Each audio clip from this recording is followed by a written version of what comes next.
I just wanted to wish everyone a happy Earth Day and welcome everyone today to our session, which really will be focusing on two important parts of what we think is critical around some of the areas of sustainability and in that broader definition of sustainability. In particular, I'm going to be talking a bit about ESG, the role of ESG investing, and how organizations are thinking about that.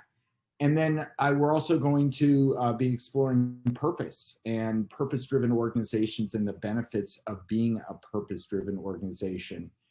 I have two of our portfolio leaders here today. I've got Philip Bain, who is here representing Imperfect Foods, and I've got Ashwin Mad. I always pronounce this very roughly. Mad, I can't even say it well. I'm going to let him say his own last name. I apologize, Ash, to say it correctly here, but I do want to make sure you both give an opportunity here to introduce yourselves before we begin today.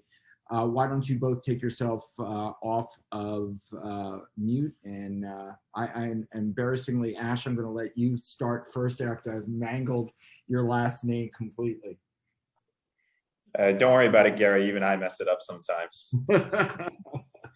Well, hey everyone, I'm really happy and grateful to be here. My name is Ashwin Madgaonkar, sometimes go by Ash for short, as Gary said, and I'm the founder and CEO of Series Imaging. What we do is imaging analytics for farms.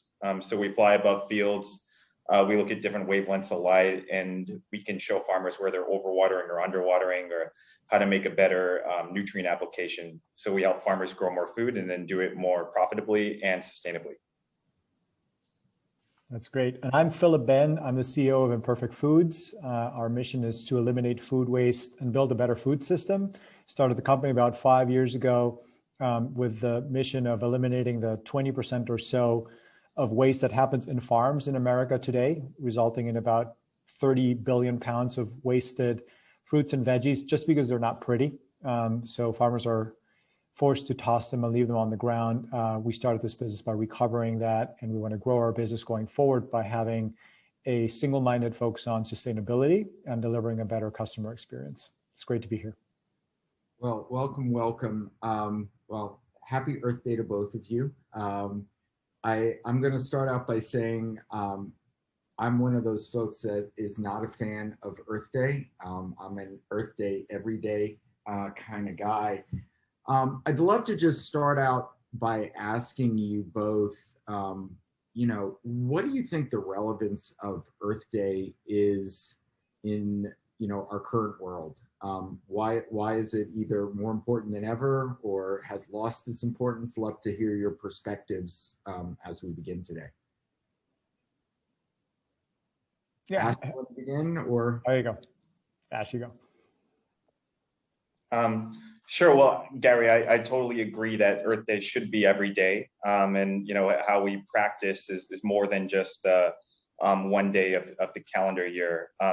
At the same time, I do think it's nice to have a day that everyone remembers that the mission, since different people have different missions. I was originally inspired or really motivated by sustainability and the environment from a young age, growing up in Texas, surrounded by the energy industry, and kind of grew up there. So I've always been passionate about that. And my family's from India. And so visiting India when I was a child, I saw a lot of pollution. And so a lot of the firsthand impact that can have on people. So it's been something that's really, deep for me from an early age, but different people have different experiences. So it is nice to have one day to commemorate it. And it is now more important than ever. Like, we've had so much weather variability and volatility in the last several years, while the pandemic is on top of everyone's mind. In California, we had a rash of wildfires that seemed to be an almost every year occurrence.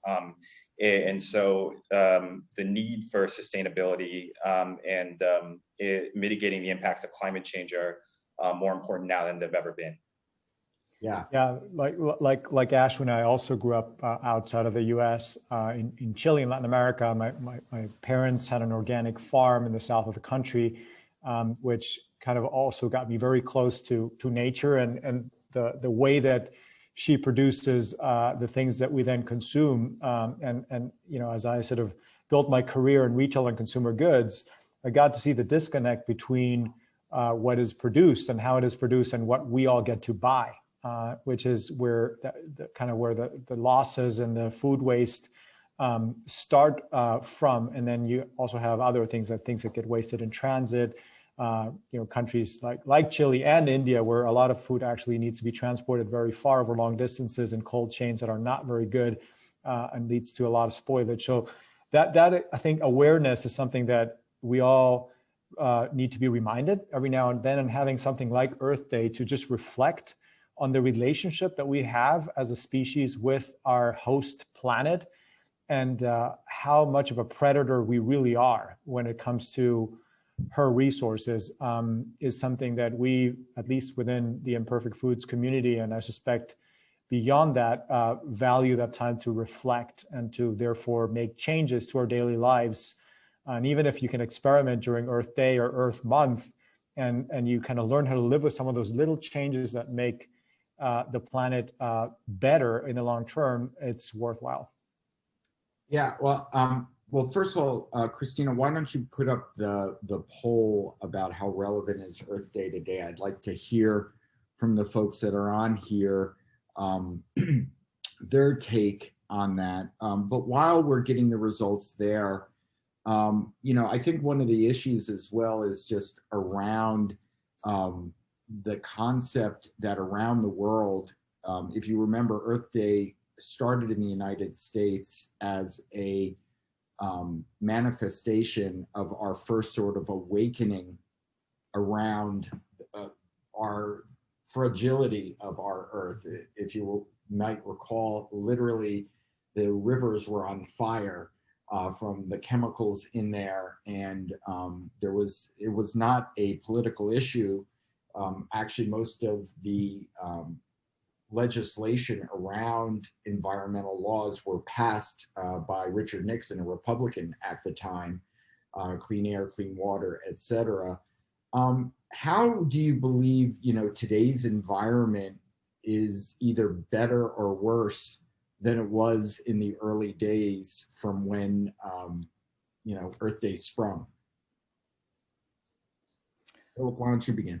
Yeah, so I think, you know, there's two things that I think are very different. So one, on the sort of overall awareness side, I do believe that the current generations, especially sort of millennials, Gen Zs, are just very aware of the impact that consumption has on resources, and is able to link that back to things like food waste or carbon footprint or plastic generation in a way that is very well integrated into their lifestyles. So people can sort of, you know, they know what's happening and they can make choices in their life that reflect those beliefs and can actually do something about it. So I think that's a major change from where we were in the early days of the environmental movement. This is now mainstream officially, right? We don't have to talk about it for it to be important. And I think the second change is that even if government regulation and federal initiatives, state level initiatives may not have advanced to the degree that we all hoped they would be, they would be back in the 60s or 70s, private initiative has kind of risen to the occasion, right? And we see companies like Ashwin's and my own company who are doing something about this problem, not only because they are doing the right thing for the planet, but there are ways to turn this into a triple win, right? It's great for customers, it's great for the planet, and it's great for investors like Insight. And I think that's hugely encouraging. Ash? Yeah, I agree with Philip, and it's really nice to see like the rising tide or like the mainstream nature of the environmental movement now, whereas before it did seem a bit more niche. You know, I remember as I was just getting my start in business, working in strategy consulting at the Boston Consulting Group. I was working with large energy companies in Texas. And in the late 2000s, there was a really big boom of interest around in clean energy, like a lot of investment happening in solar and other biofuels. And it was really disappointing because once the economic crisis happened and the price of oil crashed, a lot of those technologies became a lot less competitive. And so you saw those get swept away or swept under the rug, for almost a decade. And it's in the last several years that it's been brought back and seems like very much in the forefront of people's minds right now. And despite having a global pandemic, people are more focused on the environment than ever. So it hasn't been, a distraction. If anything, it's been an accelerant of the movement. So I'm, really happy to see, despite some of the hurdles in the past, that we're catching up, and it does feel a little bit late. And so I hope that we can make up for lost time. But it seems like a very broad movement. Yep. And apparently 60% of the folks on our call here are finding that it is highly relevant still. So totally get that. I wanted to shift gears a little bit and talk a little bit about purpose. And, there's plenty of research that has shown that organizations that are purpose-driven have better results. There's some Deloitte research that says they have 30% higher levels of innovation and 40% higher levels of workforce retention, which I don't doubt those statistics. I'm sure that is true.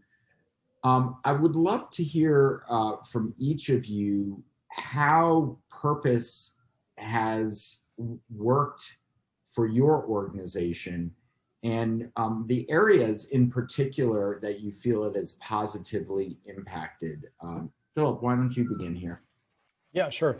So I think both Ashwin and I are former consultants, so we might refer to things in threes or 2x2 matrices, but we do think about purpose in three ways. The first one is it's a huge motivator and differentiating factor in our hiring, in our sort of employee storytelling and the tacit or not so tacit contract that we have with our workforce, where people want to do more than just work for a very successful company. They also want to work or know that they work for a company that is doing something positive to the world. And that could be society, or it could be fairness, or it could be food waste, or it could be the environment directly. But that is a major sort of source of differentiation for those of us in the industry who have a purpose. The second thing that it does is on the customer side, it does provide a source of differentiation that we can talk about. And initially, I think there was a lot of sort of greenwashing behavior happening in many industries, not just retail, which is my industry, where companies started talking about being green and all that stuff. And it kind of worked for a while until I would say the millennials in particular started sort of calling that foul and talking about it, how things are just not consistent. You can't claim that you're green and then you have all this plastic and you're doing your distribution a certain way, or you can't claim you're good for the planet if you're sustainable, but you're mistreating your workers or not letting them unionize or whatever. So that sort of lack of consistency became very apparent. And if we are able to convey to our customers that we are extremely consistent, then that is a plus on the customer side. And then the third one, which I find very valuable, is having a purpose and having a clear mission adds an additional constraint to the things that you do and you don't do. So it's a decision-making tool, and it's also something that fosters creativity. One of the things that you learn in entrepreneurship is that when you're constrained, be those resources, people, money, or in our case, you can't do things that are not sustainable, it forces you to be very creative about the solutions that you bring to the table. And I think that drives and propels further innovation that then sort of feeds the virtuous circle of building more sustainable, more purpose-driven organizations. Yeah, I think all great points. One follow-up sort of question, Philip, before Ash comes in on this. You had a previous role in Walmart, which was one of the earliest proponents, large corporate proponents of the value of sustainability and how that sort of drove the organization. Can you give just some feel, for the large corporate view, how they view something like that and how they, saw the benefit? Like, why did Walmart say this was something worth putting its weight behind? Yeah, so first I got to say, I don't speak for Walmart here. I left that organization a couple of years ago. But my sort of experience dealing with them as well as other large companies, that the initial motivator for them, quite frankly, was not the do good, is what it was at the intersection of doing well and doing good, right? So those things, the low hanging fruit, hey, if I put solar panels, I can save $5 an hour in electricity costs or something like that, right? Or if I more obsessively worry about network density, I can lower my carbon footprint, which is shorthand for lowering your gas or energy bill, right? So those were the initial motivators. I suspect that many companies, not just Walmart. But then what ended up happening is they started to see that by talking about those, some people suddenly started to think about these companies differently, right? And that's a relatively new phenomenon. So if you think about the lag between Walmart doing some or launching some very interesting sustainability initiatives and that particular action making it to their environmental impact report, it's a pretty long lag. It's a 10-year lag. And I think that's explained by the initial motivator being money saving or just waste elimination, and the current motivation being that plus the impact that they're hoping to achieve by basically engaging a demographic or a segment of the population that really cares about this. Yeah. Ash, why don't you give us a view on purpose? And you're in a very different segment, not per se consumer facing. Your target is farmers, and it is all around agriculture. How is purpose and work for you? How do your employees look at it? How does the larger view of Sirius be improved by that purpose that it is focusing on? Yeah, well, we are a very mission or purpose-driven company, so that's deep within our DNA as a team, and certainly what made me inspired to start the company. The interesting thing about our employees is we have two purposes or a duality of mission. We have a lot of people that care about sustainability, and I'd put myself in that bucket in helping the environment. The other group of people that join Sirius care about the customer, the farmer. We actually have, I think, 4 or 5 practicing farmers that are employees at Sirius right now. And a lot of people grew up on a farm or came from an ag heritage. And so helping that industry that they grew up in is really important to them in a way that, the environment may be still important, but of secondary. And so what that means for us is, besides the, just recruiting differentiation that you alluded to, is I'd say one, a curiosity for what makes the customer tick, and an empathy for their problems, which is really helpful to us as a business in solving solving whatever problems are helping them make better decisions. The other thing is a drive to impact. So not being just satisfied at shipping a product or doing something, but being very focused around what is the impact that it's making for the farmer in terms of growing more food or conserving resources and saving costs for them. And so it's good not just for them, but then also from an environmental perspective. And so by accomplishing one purpose, we're able to help the other at the same time, which is the thing I really like about the company. Well, I want to go back to something that Philip was alluding to, but I think is very real. There's a new thing today, which isn't greenwashing, it's purpose washing, which some organizations have been accused of in driving a purpose, but at the same time not being, if you will, authentic to what that purpose is. What do you think are some of the dangers of being a purpose-driven company? Ash, do you want to start on that one, maybe? The dangers of being a purpose-driven company. That's you got to watch out for. Yeah, that's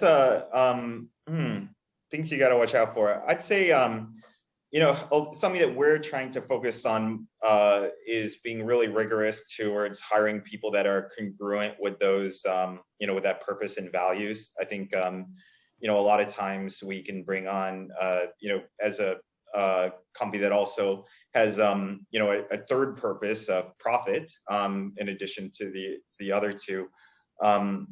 It's really important that we bring on people that are congruent with all three, and not just necessarily like, one or two. So sometimes it, can fall into a little bit of a values trap, is a little bit of a danger, as far as that goes. I'd say like values alignment and some of the complications that make is probably like the biggest thing that comes to mind immediately for me. Yeah. What about you, Philip? Yeah, no, I think those are very relevant. I would add two things. One is on the purpose itself. What your definition as a company is of your mission and your purpose may be interpreted differently by some people and potentially lead to sort of more antagonism. So gone are the days where a company could claim to be above sort of societal positions and political positions even, right? So you guys have read probably the latest Economist. There's a article about the political CEO.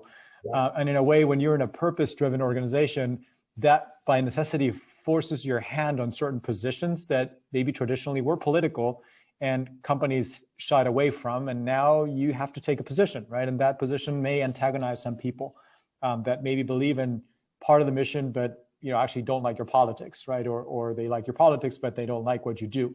So that's, I think, one risk that needs to be actively mitigated, and you need to be very aware of what you stand for and what your position could be interpreted as by other stakeholders. And then the second thing is on the investor side. I think this risk has gone down significantly, but it used to be the case maybe 5-10 years ago where companies that had sort of a purpose were discounted as hey, these guys don't really care about profits. This is more about the mission. And I think as Ashwin was saying earlier, it's not, right? So we're both here to make money for our investors.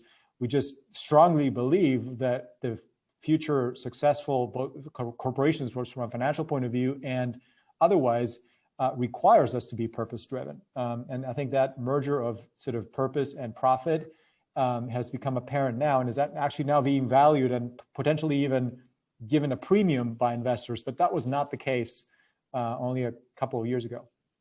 Well, yeah, actually, I'd like to underline that when I started Series, which was in 2013, 2014, it was a bad thing to say that you're a clean tech company.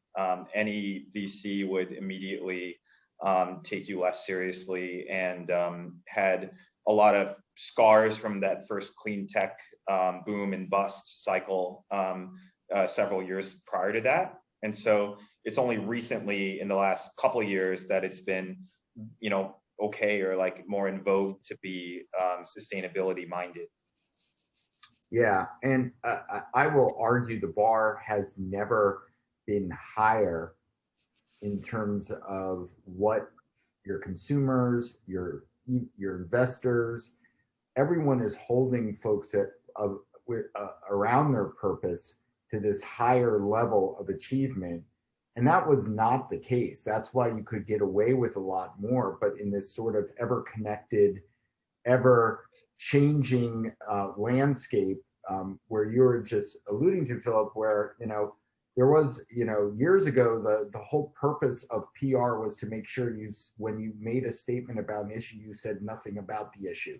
Like, you had to be as neutral as possible in order to, address it. Today, it's completely shifted. And if you are truly going to be an organization which stands for something, then the folks, but your employees, your customers, your suppliers, all begin to hold you accountable for talking the talk and walking the walk. Yeah, I mean, if I could add one small anecdote here of a prior fundraise experience that we had with a very, very large fund that does sustainable investment. This was a sort of a growth equity kind of situation.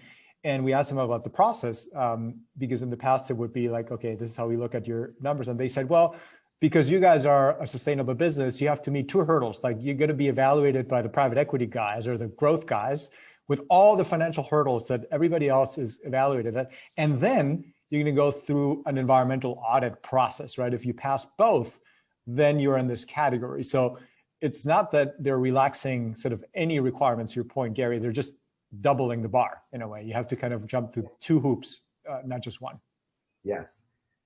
So Christina, you can make sure to put up the next question here, which is where we're going to ask you to rank in order of importance the E, the S, and the G in your organization.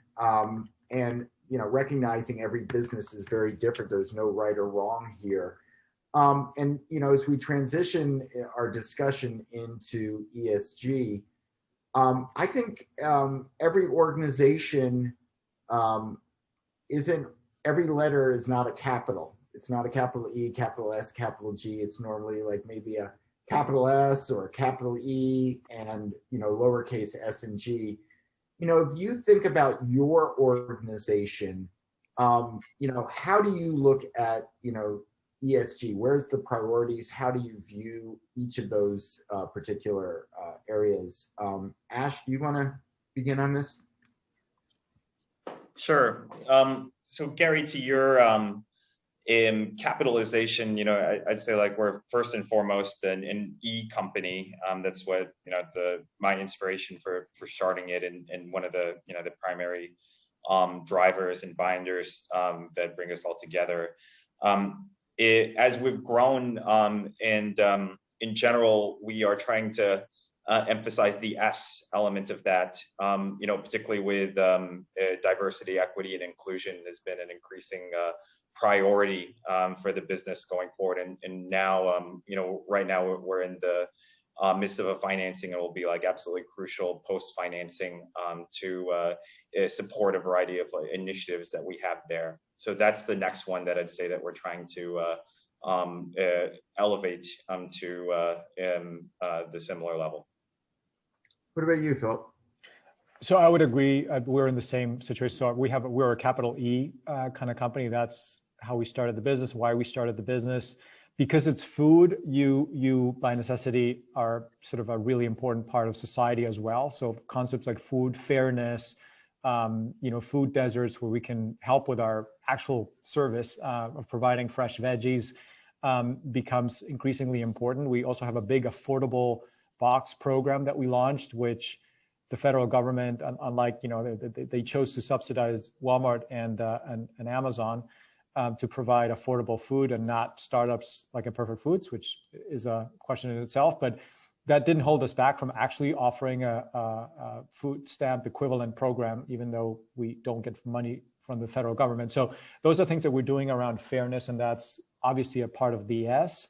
And then on G, like Ashwin says, I think if you are anything other than just a profit maximizing company, then you need to have governance systems in place to make sure that you are on mission, right? And that you're not just, preaching, you're also practicing what you preach. So you need to have a board who's holding you accountable to your sustainability metrics. Investors will do so as well.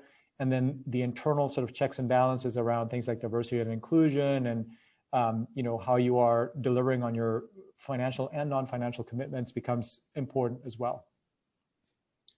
Yeah, just I think that's the initial stats are pretty even between E, S, and G right now. Sorry, Ash. Oh, no, I just wanted to piggyback on Philip's point for a moment. I think sometimes, the G can be kind of forgotten compared to E and S, but it's also important. One thing that was brought about after Insight's investment actually was like a DE&I audit and several other practices there that helped us, bring some of the best practices around other parts of ESG that weren't necessarily in our, as a 25-person company, just, don't necessarily have the resources or knowledge about. And so that's an area that governance can really like add value and support the other two letters. Yeah, so, it's interesting as an investor, we look at the G from the lens of risk mitigation. Poor governance could cost our investors money. And so, we need to make sure that there's governance in place, and part of, our due diligence includes a review of the ES and the G of an organization. And, part of all of these sort of, issues today that many, organizations that have gone south as an investment, the reason they've gone south more times than not is poor governance. And that is, it's an interesting, aspect of, business today. And I, definitely being purpose driven and being a capital E, but I would argue that many organizations need to get an uppercase G, as well as making that a priority for their teams as well. Another piece, and again, Philip, you alluded to this, about social impact investors and ESG investors are not actually the same, but those that have a social piece to their investing. How has that helped you being in the business you are, in terms of your fundraising, having conversations with investors? How do you want to position the ESG portion of your business as you're looking through this? Would love to hear a little more on that. Yeah, so I think in our case at Imperfect Foods, we are in the process of going through the B Corp process, which will sort of give us a sort of seal of approval, if you will, on a variety of aspects around ESG. And some people may not be familiar with B Corp, but would you mind just describing that to people? Yeah, so B Corp is not the only entity that does that, but there's a few entities, including them, which are able to certify that you're behaving in an environmentally, socially sustainable way as a company. You're a good corporate citizen, if you will. There is no government standard or sort of international standard, so a couple of creative entrepreneurs have risen to the occasion and launched some of these certification companies, and B Corp is one of them. So we're doing that, which helps us with getting a seal of approval. You can put on the website, you can tell investors that they can skip some of the diligence around ESG because someone else has done it, right? So that kind of helps. I would say ESG is a great conversation starter, just because of, just as we're having this conversation among the three of us, investors are curious about, what triggered the mission and why are you guys a purpose-driven organization? And their LPs are interested, their family offices are interested in these investment companies finding targets that are doing something about it, right? That's their mandate in many cases these days. So it opens up your investment portfolio to potential companies that maybe would have not invested in you if you were not a mission or a purpose-driven organization. Ash? Sorry, Gary, could you repeat the question? I just want to make sure I heard it right. So just in terms of your overall discussion with impact investors that may be looking for ways to deploy their dollars, just understanding a little bit how ESG plays in the overall discussion and what's important for an organization to communicate about ESG, during the fundraising process. Yeah. Well, it's changed a lot over the years, as I alluded to earlier. For a long time, impact-oriented investors were primarily earlier stage and like more funding kind of like the science experiments of a new battery chemistry or this or that. And so it's actually just quite recently, I've been happy to see like a new set of investors that do more growth equity investing with respect to climate change. And it's still a very like small but emerging category, and catalyzed by, I think, some of the IPOs and some of the recent successes. So that's that's been good if like supporting a impact investing community that's like more like stage agnostic, and not just like overly focused on one thing or another. I've seen one other thought is there's been a lot of focus I've seen, because I've been fundraising quite recently. A lot of people have been very focused on carbon. Carbon is very much high in the mind of most impact investors as like a kind of a catch-all and universal metric, which is good, because we all need to reduce the carbon emissions as a planet in order to slow and maybe in the future reverse some of the climate change impacts that we have been undertaking. So that's absolutely crucial. My concern is like sometimes there's so much focus around carbon that people are struggling in terms of like, how do you actually measure and monitor like what carbon reductions are actually happening? So there's like an infrastructure piece of it, which is still very like nascent and early in its development, which will take some time, particularly in agriculture, where how you measure the carbon in the soil and how that fluctuates naturally versus based on certain practices can be extremely complicated and difficult to analyze.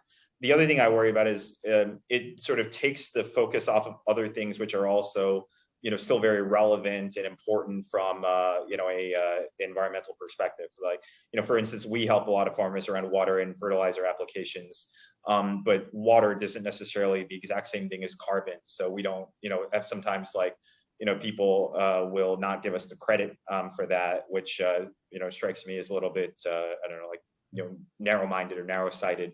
But I expect that'll improve and broaden as the space matures and like more people enter the growth climate space. Yeah. It actually Ashwin raises a really good point. There's no equivalent to the bottom line when it comes to sustainability, right? Net income, everybody knows what that means, or return on shareholder investments. But for environmental purposes, there's all these disparate metrics like gallons of water saved, CO2 emissions avoided, food waste diverted, and you can't add them up. And many times they are in conflict with each other. So it's much more nuanced. Yeah, we could have a fascinating discussion about the metrics of sustainability that I'm sure would make everyone's head hurt. One of the points that you're making here, though, but Philip, you were in my class this year when we were talking about the food, water, energy nexus, and how there's sort of this interplay between all of them.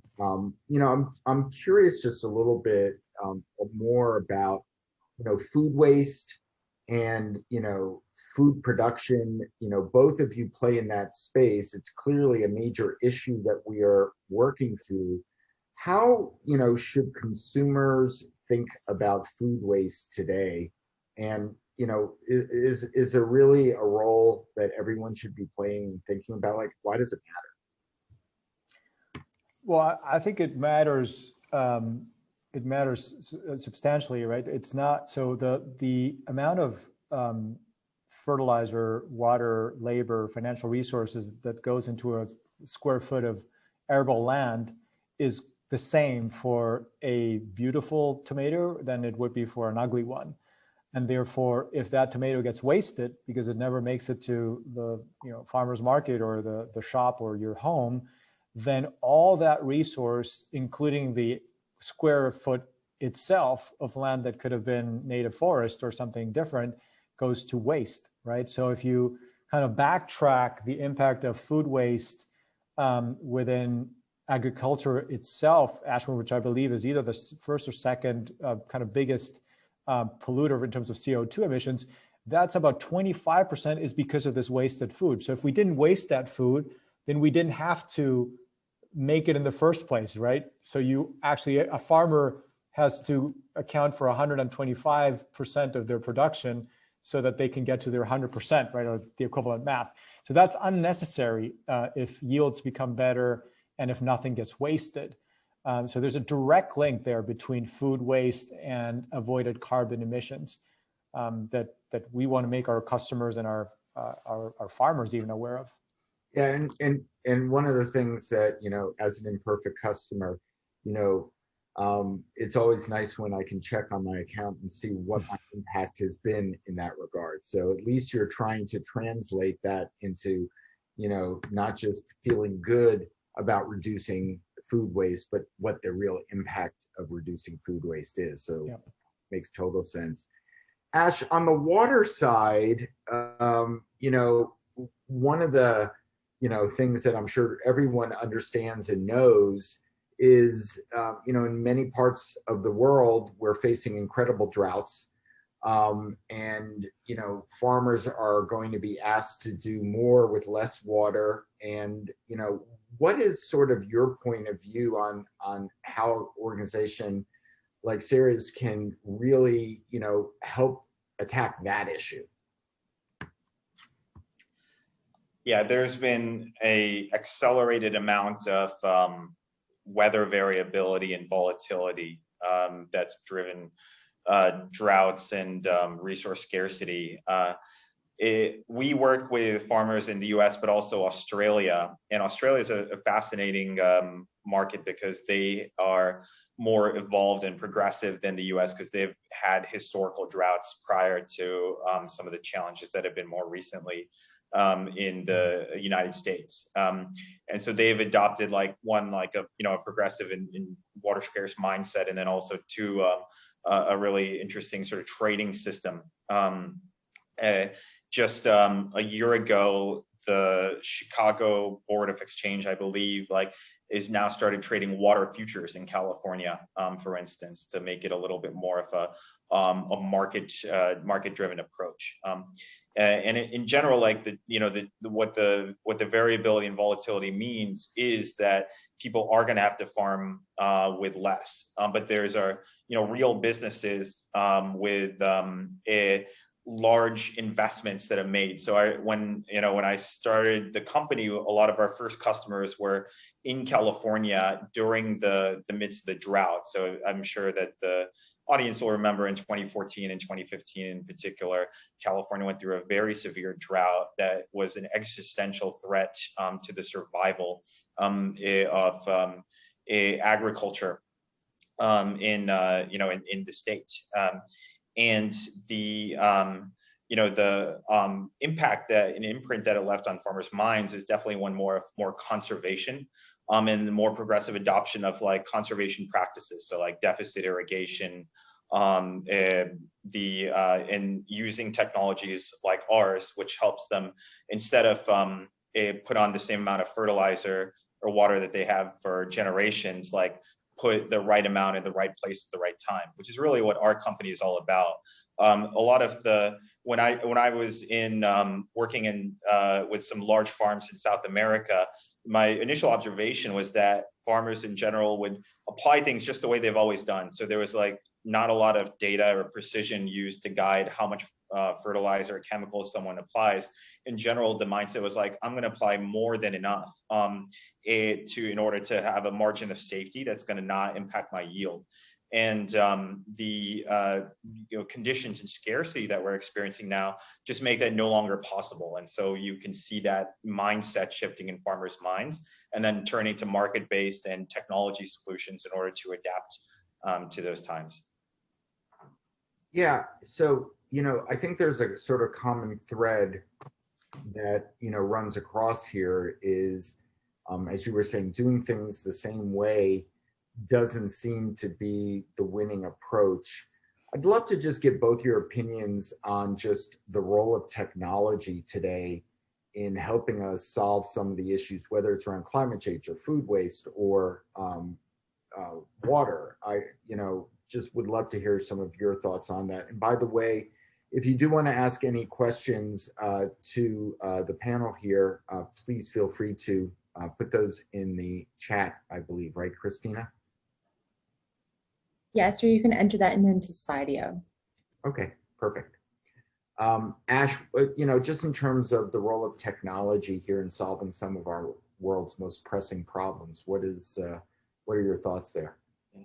Well, when I remember when during the first sort of clean tech wave, we were helping large energy companies adapt to sustainable energy and integrate that into their portfolio. And there's one insight that really stuck with me, that there's no silver bullet, but plenty of buckshot, because it's a really big problem. As Philip alluded to, agriculture is one of the largest, if not the largest sector with regards to carbon emissions. And so I think the really great thing about Philip's technology is how it can reduce waste downstream at the consumer level, and it mitigate emissions from that perspective. And then we, on the other hand, focus more upstream at the farmer level. So different solutions at different parts of the supply chain are what are needed in order to tackle a very big problem. And then that's driven in large part by the trends that we're talking about how there's more droughts and more fires in California. There's more floods in the Midwest. There's more risk and scarcity, in addition to increasing food demand from places like India, where my family's from.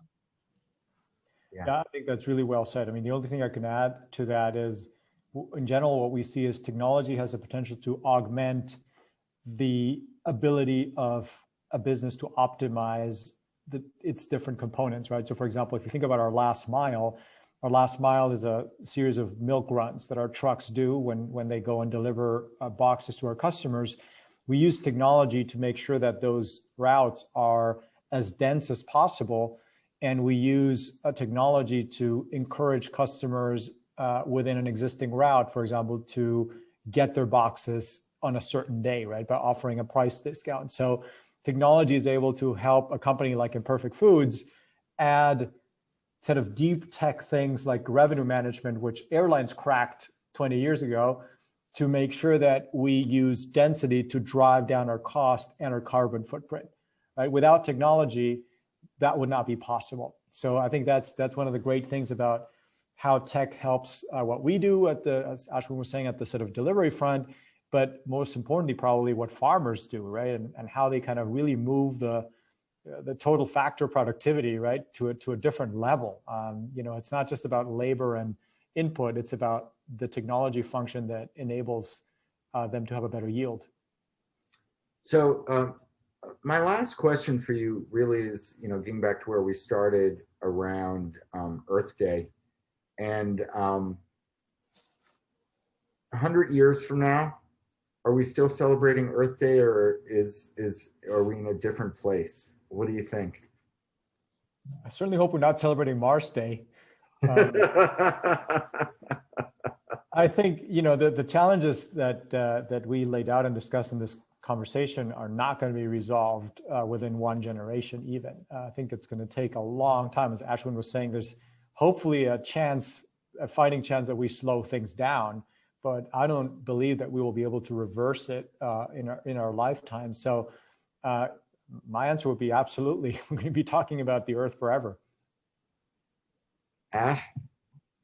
Yeah, I wholeheartedly agree. This is a long-term and major problem that we're not going to solve overnight. It will take generations. And so 100 years from now, I'm sure that there will be a big focus on ESG still, and we'll be celebrating Earth Day. The nature of the problem may shift a little bit, but I think it's something that's as a human race, we will be talking about for generations to come. Well, gentlemen, I just wanted to thank you both for your time on, I'm sure, a busy Earth Day for you, and giving us some of your very well said thoughts and insights around all the issues of purpose and ESG and climate change and all these swirling issues. And Christina, would you like to close us up here? Yeah, thank you everyone for an amazing discussion today. To all the attendees, Appreciate you taking time out of your day to join us. And we will be in touch via email later today with a recording of this session. So feel free to share it with colleagues and friends, and hope to see you at the next event. Have a wonderful day.